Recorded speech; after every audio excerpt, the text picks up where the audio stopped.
എല്ലാവർക്കും whites on ഫുട്ബോളിലെ മറ്റൊരു വീഡിയോയിലേക്ക് സ്വാഗതം. ഈ ഒരു വീഡിയോയിൽ നമ്മൾ നോക്കാനായിട്ട് പോകുന്നത് കഴിഞ്ഞ ദിവസം Real Madrid vs RB Leipzig ആ ഒരു റൗണ്ട് ഓഫ് 16 സെക്കൻഡ് ലെഗ് മത്സരം നടന്നായിരുന്നു. അതിനെ കുറിച്ചിട്ടാണ്. ഈ ഒരു മത്സരത്തിന്റെ രണ്ട് ലെഗ് എടുത്ത് നോക്കുകയാണെന്നുണ്ടെങ്കിലും നന്നായി കളിച്ചിക്കുക എന്ന് പറയാനുണ്ടെങ്കിൽ ഒരൊറ്റ പേരെ പറയാൻ പറ്റുള്ളൂ, RB ലൈപ്സിഗ്. ലൈപ്സിഗിന്റെ ഭാഗത്ത് നല്ലൊരു എന്താ ഗ്രൗണ്ടിൽ നല്ലൊരു കളി കാഴ്ച വെച്ച, അതായത് റയൽ മാഡ്രിഡിനായിട്ട് ഡോമിനേറ്റ് ചെയ്ത് നിന്നിട്ടുണ്ടാകുക ഈ ഒരു RB ലൈപ്സിഗ് ആണ്. പക്ഷെ ലൈപ്സിഗിന് ഇപ്പൊ അയച്ചത് എവിടെയാണെന്ന് ചോദിക്കുകയാണെന്നുണ്ടെങ്കിൽ ആ ഒരു കളി കണ്ട സെക്കൻഡ് ലെഗ് മാത്രം കണ്ടാൽ പോലും മനസ്സിലാവും ലൈപ്സിഗിന് എന്താണ് സംഭവിച്ചതെന്നുള്ളത്. അതായത് കൊണ്ടുപോയി ക്രിയേറ്റ് ചെയ്തിട്ട് ഉണ്ടാക്കുന്ന ചാൻസ് കൊണ്ടുപോയി കൺവേർട്ട് ചെയ്യാൻ കഴിയൂല. പിന്നെ ഇത്രയും ചാൻസ് ക്രിയേറ്റ് ചെയ്തിട്ട് കാര്യമില്ല.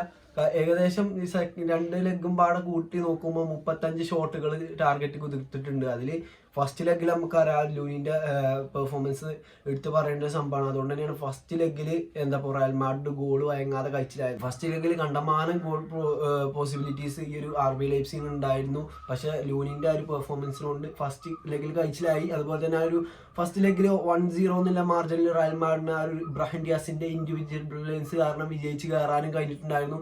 പിന്നെ സാന്റിയാഗോ ബെർണാബ്യൂവിലായിരുന്നു ഈ ഒരു ലെഗ് നടന്നിട്ടുണ്ടായിരുന്നത്. ബെർണാബ്യൂവിൽ നടന്നിട്ട് പോലും അവിടെയും ഡോമിനേറ്റ് ചെയ്തിട്ടുണ്ടായിരുന്നത് ഈ ഒരു RB ലൈപ്സിഗ് ആണ്.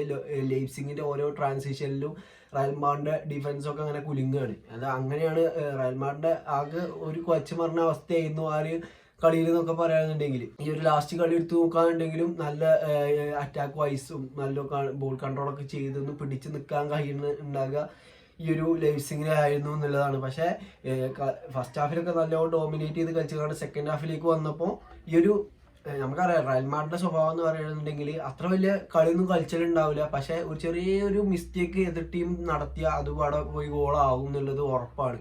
അങ്ങനെ ഒരു മിസ്റ്റേക്ക് ഒരു നടത്തിയോണ്ട് തന്നെ അത് ഗോളായും ചെയ്തു. അതായത് ആ വിനീഷ്യസ് ജൂനിയറിന്റെ ഗോള് പറയുകയാണെന്നുണ്ടെങ്കിൽ ആ ഒരു ആംഗിൾ തന്നെ വിനീഷ്യസ് ജൂനിയറിന്റെ ആ ഒരു ഷോട്ട് എടുത്ത ആ ഒരു ആംഗിൾ തന്നെ കുറച്ച് റിസ്ക് ആണ്. പക്ഷെ അത് അവിടെ കൺവേർട്ട് ചെയ്തു വിനീഷ്യസ് ജൂനിയർ. അതുപോലെ തന്നെ ആ ഒരു അറ്റാക്ക് ആണെന്നുണ്ടെങ്കിൽ ടോട്ടലി ആ ഒരു അറ്റാക്ക് ആണെന്നുണ്ടെങ്കിൽ ടോട്ടലി ആ ഒരു ലൈപ്സിഗിന്റെ ഡിഫൻസിനെ പിളർന്നുകൊണ്ട് പോകണമായിരിക്കും തോന്നിയത്. അപ്പോൾ 65-ാമത്തെ മിനിറ്റിൽ ഈ ഒരു റയൽ മാഡ്രിഡിന് 2-0 എന്നുള്ള അഗ്രിഗേറ്റിൽ എത്താൻ കഴിഞ്ഞിട്ടുണ്ടായിരുന്നു. പക്ഷെ ഇതിലെടുത്ത് പറയുന്ന സംഭവം എന്ന് പറയുന്നത് അതുവരെ സ്കോർ ചെയ്യാത്ത ലൈപ്സിഗ് ഇവർ ഈ 2 ഗോളിൽ ലീഡ് ചെയ്യിക്കുമ്പോൾ 68-ാമത്തെ മിനിറ്റിൽ ഗോൾ അടിക്കണ നമ്മൾ കണ്ടു. അതൊരു പക്ക ഫിനിഷ് ആയിരുന്നു. ആ ഒരു ഹെഡറിലൂടെയുള്ള ഗോൾ അത് നല്ലൊരു മികച്ചൊരു ഗോളാണ്. നല്ല ഒരു ടൈറ്റ് ആംഗിളിൽ നിന്ന് 2 ഡിഫൻഡേഴ്സിന്റെ ബാക്കിൽ നിന്നുകൊണ്ടാണ് ആ ഒരു ഗോള് സ്കോർ ചെയ്തിട്ടുണ്ടായിരുന്നത്. പക്ഷെ പിന്നീട് എന്തോ അധികം ലൈപ്സിഗ് അധികം കാട്ടാൻ കഴിഞ്ഞിട്ടില്ല. എനിക്ക് തോന്നുന്നു ഏകദേശം ഒരു 70-ാമത്തെ മിനിറ്റിലൊക്കെ എത്തിയപ്പോൾ റയൽ മാഡ്രിഡ് കുറച്ചൊക്കെ ബോൾ വെച്ച് കളിക്കുക തുടങ്ങി എന്ന് വേണമെങ്കിൽ പറയാം. അതായത് ഈ ഒരു ക്രൂസിനെ ചേഞ്ച് ചെയ്ത് കണ്ട് മോഡ്രിച്ച് വന്നിട്ടുണ്ടായിരുന്നു കളിയിലേക്ക്. മോഡ്രിച്ച് വന്നപ്പോൾ കുറച്ചും പാടെ കളി ഡോമിനേറ്റ് ചെയ്യാൻ ഈ ഒരു റയൽ മാഡ്രിഡിന് സാധിച്ചിട്ടുണ്ട് എന്നുള്ളത് എടുത്ത് പറഞ്ഞൊരു സംഭവമാണ്.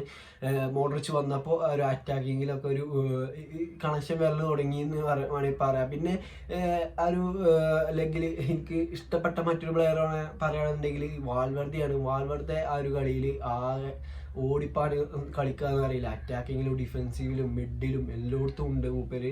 ഒരു സൈഡ് റൈറ്റ് വിങ്ങിൽ മാത്രമല്ല ലെഫ്റ്റ് വിങ്ങിൽ കൂടി മിഡിൽ കൂടി എല്ലാ ആകപ്പാടെ പണ്ടി നടന്ന് കളിച്ചിട്ടുള്ള പ്ലെയർ ആയിരുന്നു വാൽവർദെ എന്ന് പറയുന്നത്. അതുപോലെ തന്നെ ഈ ഒരു ബെല്ലിംഗ്ഹാം നല്ലൊരു പെർഫോമൻസ് കാഴ്ചവെക്കാൻ കഴിഞ്ഞിട്ടുണ്ട്. ആ ഒരു വിനീഷ്യസ് ജൂനിയറിന്റെ ഗോളിന് അസിസ്റ്റ് ബെല്ലിംഗ്ഹാമിന്റെ ഭാഗത്തു നിന്നായിരുന്നു. അതുപോലെ തന്നെ ഈ ഒരു സാവി സൈമൺസ് എന്ന് പറയുന്ന RB ലൈപ്സിഗിന്റെ ആ ഒരു യുവതാരം, അതായത് ഒരു PSG ലോണിലാണെന്ന് തോന്നുന്നു ലൈപ്സിഗിൽ കളിക്കുന്നത്. മൂപ്പര് അടിപൊളിയായി തന്നെ കളിച്ചിട്ടുണ്ടായിരുന്നു. മിഡ്ഫീൽഡിൽ 5 മിഡ്ഫീൽഡേഴ്സിനെ റയൽ മാഡ്രിഡ് ഇറക്കിയിട്ടുണ്ടായിരുന്നു ഒരു മത്സരത്തിൽ. പക്ഷെ ആ ഒരു മിഡ്ഫീൽഡ് ഡോമിനേറ്റ് ചെയ്തത് ഈ ഒരു ലൈപ്സിഗ് ആണ്. അതിലൊരു കാരണക്കാരന് ഈ ഒരു സാവി സൈമൺസ് ആണെന്ന് വേണമെങ്കിൽ നമുക്ക് പറയാം. അപ്പോൾ എങ്ങനെയൊക്കെയോ റയൽ മാഡ്രിഡ് 2-1 എന്നുള്ള അഗ്രിഗേറ്റിൽ ജയിച്ച് കയറിയേക്കാണ്.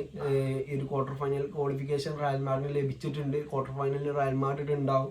അപ്പോൾ ഇനിയിപ്പോൾ ഈ ഒരു പെർഫോമൻസ് ഒന്നും നമ്മൾ റയൽ മാഡ്രിഡിനെ തള്ളിക്കളയാനൊന്നും പറ്റൂല. എങ്ങനെയായാലും റയൽ തന്നെയാണ്. ഇനിയിപ്പോൾ എനിക്ക് തോന്നുന്നത്, എൻ്റെ മനസ്സ് പറയുന്നത് ഈ ഒരു ക്വാർട്ടർ ഫൈനലിൽ ബയൺ മ്യൂണിക്കിനൊക്കെയാണ് കിട്ടാൻ ചാൻസ്. ഇതിലൊരു പോസിബിലിറ്റി ഉണ്ട് ബയണിനെ കിട്ടാൻ. അപ്പോൾ ബയണിന്റെ പെർഫോമൻസ് നമ്മൾ കണ്ടല്ലോ. ആ ഒരു ലാസിയറോട് കളിച്ച മത്സരത്തിൽ അവർ നല്ലൊരു പെർഫോമൻസ് നടത്തിയാണ്ട് ആ ഒരു ബാക്ക് ഇൻ ദ ഫോം ആണെന്നുണ്ടെങ്കിൽ പറയാം. പക്ഷെ ഇനിയിപ്പോൾ കുറച്ച് കളിമ്പാടെ കളിച്ച് എന്താ നമുക്കറിയില്ല.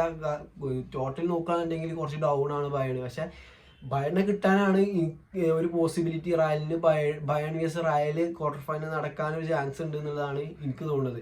അല്ലാന്നുണ്ടെങ്കിൽ എന്തായാലും ടോപ്പ് ടീമിനെ ക്വാർട്ടർ ഫൈനലിൽ കിട്ടുള്ളൂ. അവരോടൊന്നും ഇങ്ങനെ കളിച്ചിട്ട് കാര്യം ഉണ്ടാവില്ല എന്നാണ് ഞാൻ പറയാൻ ഉദ്ദേശിച്ചത്. അപ്പോൾ ഇന്നത്തെ വീഡിയോ ഇത്രേ ഉള്ളൂ. അപ്പോൾ നിങ്ങളുടെ അഭിപ്രായത്തിൽ ഈ ഒരു റയൽ മാഡ്രിഡിന്റെ ക്വാർട്ടർ ഫൈനൽ ഓപ്പണൻസ് ആരാകും എന്നുള്ളത് നിങ്ങളുടെ ഒപ്പീനിയൻസ് ഒക്കെ ഒന്ന് കമന്റ് ചെയ്യുക. അപ്പോൾ ഇന്നത്തെ വീഡിയോ ഇത്രേ ഉള്ളൂ. ഈ ഒരു വീഡിയോ നിങ്ങൾക്ക് ഇഷ്ടപ്പെടാന്നുണ്ടെങ്കിൽ തീർച്ചയായിട്ടും കൂടെ നിൽക്കുക. ഓക്കെ.